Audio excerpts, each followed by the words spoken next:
আসসালামু আলাইকুম, সবাই কেমন আছেন?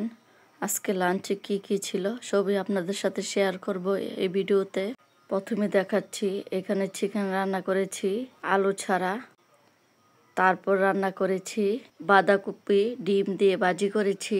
এই ভাজিটা আমার বাচ্চারা খুবই পছন্দ করে, বাচ্চাদের জন্য খুবই পুষ্টিকর একটা খাবার। তারপর রান্না করেছি মিষ্টি কুমড়া।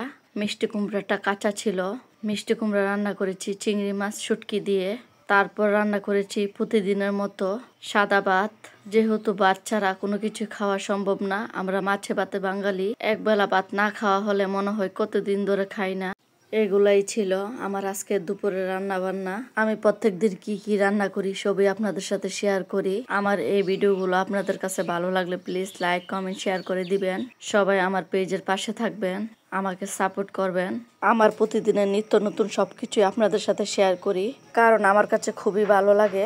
আমার এই ভিডিওটা দেখার জন্য সবাইকে অসংখ্য ধন্যবাদ। সবাই ভালো থাকবেন। আল্লাহ হাফেজ।